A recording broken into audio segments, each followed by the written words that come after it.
Hari tu saya baca surat khabar, dia gaduh dengan ayah dia dekat restoran, dekat warung. Allahu Akbar. Gaduh dengan ayah sendiri. Apa dia ni? Tak ada rasa apa-apa ke keimanan dalam dada kita? Dengan mak kita pun kita nak gaduh dengan ayah kita. Bukan tak nak gaduh, ada yang kena bunuh pun ada. Inilah merupakan fitnah-fitnah yang melanda umat akhir zaman. Dan kita sekarang ini berada di akhir zaman. Zaman apa? Zaman Dajjal. Kita ni duduk dalam zaman Dajjal. Dajjal nak keluar, dah keluar ataupun belum keluar, itu kita tak tahu. Tapi kita hendaklah sentiasa berdoa kepada Allah Subhanahu Wa Taala. Nabi SAW ajar satu doa.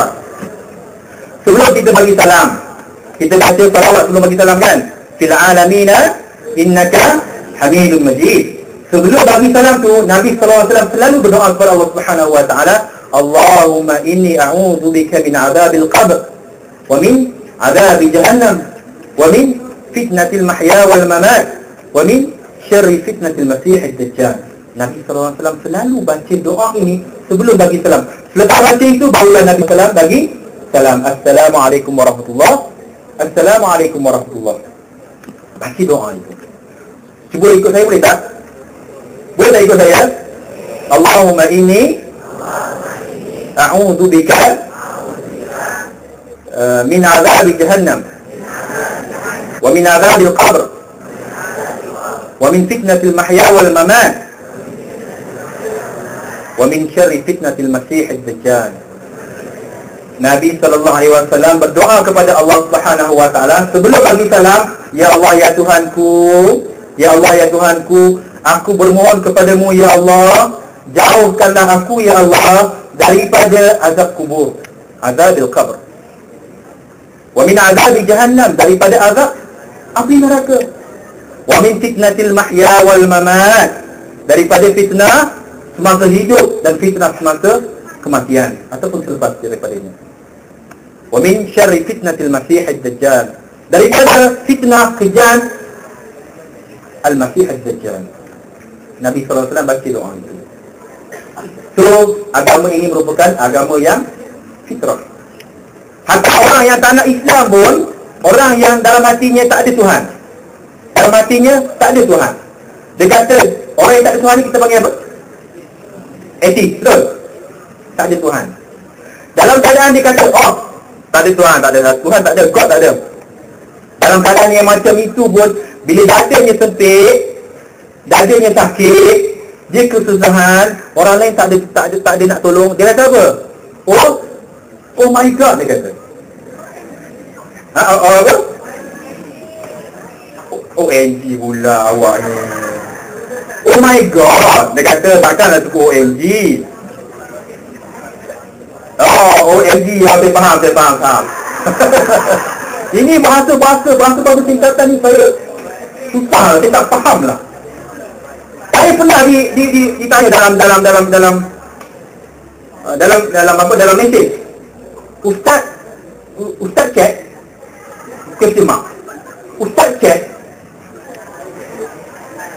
Saya tak faham, saya sanggup saya baca cek. Aku tak cek. Aku memang tak ada setting. Memang aku tak ada setting. Rupanya beberapa minit selepas itu, 5 minit ataupun 10 minit selepas fikir panjang, tengok langit, tengok bukit apa semua, Ustaz sihat rupanya. Ya Allahu Akbar, saya sihat Alhamdulillah. Ini zaman awal lah kan, OMG, oh my God, tak apalah, apa-apa pun, ya, macam-macam lah. Sekarang jadi sekarang.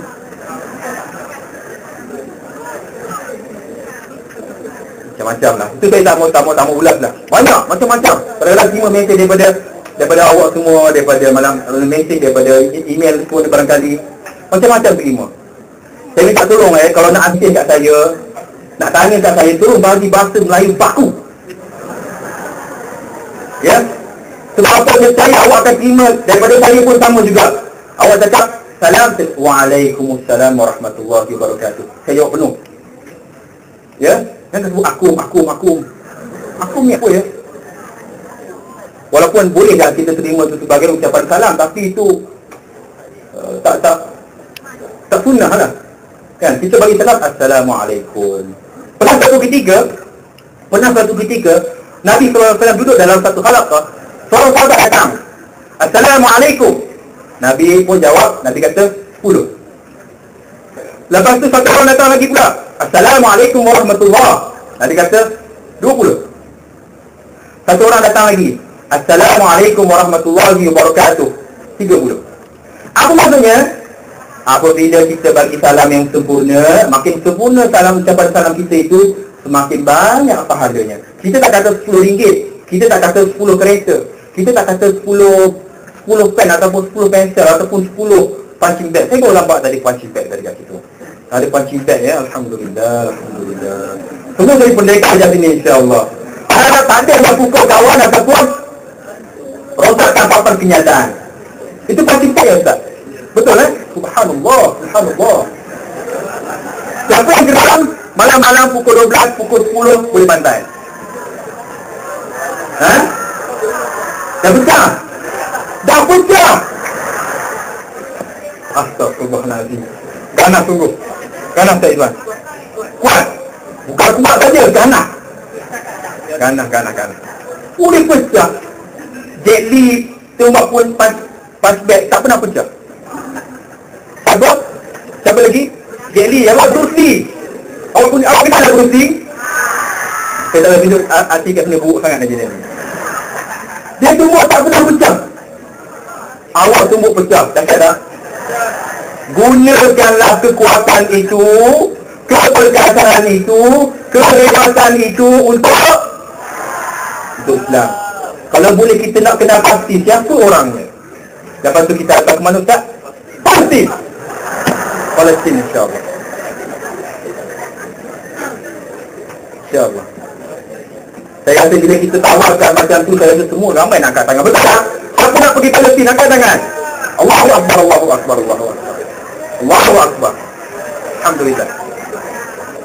Kita nak pergi Palestin untuk apa? Bukan nak melancong, untuk membebaskan Masjid Al-Aqsa yang kita sayang.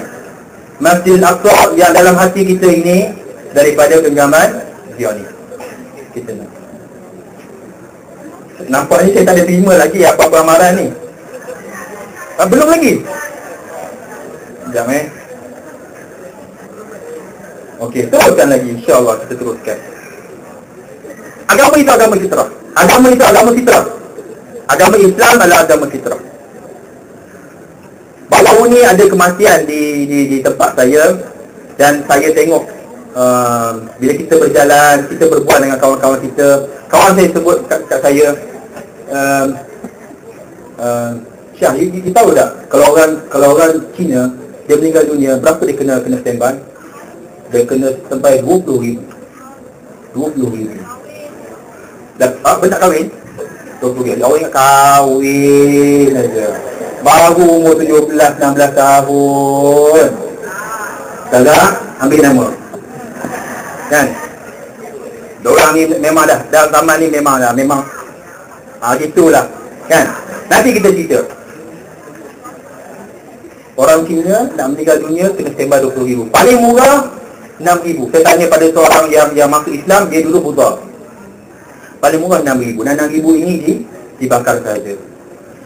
Saya kata kat kawan saya, subhanallah, murahnya orang Islam nak mati. Pengebumian cara orang Islam ni murah sangat. Tak sampai 1,000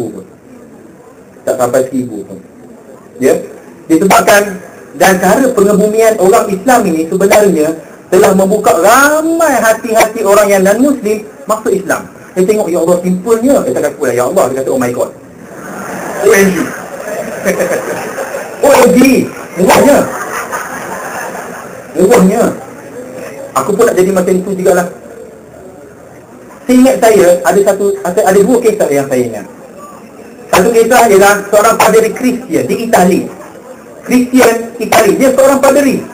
Dah dapat dah 5 minit. Alamak. Kita habiskan dua kisah ni. Seorang paderi Kristian, dia telah diajar oleh sahabat-sahabatnya orang Islam di sana agar masuk Islam. Tapi dia kata, saya tak minat dengan Islam. 15 tahun dia ajar Islam. 15 tahun dia ajak supaya masuk Islam. Paderi Kristian. Pada suatu hari berlaku kematian pada seorang raja, dipanggil Raja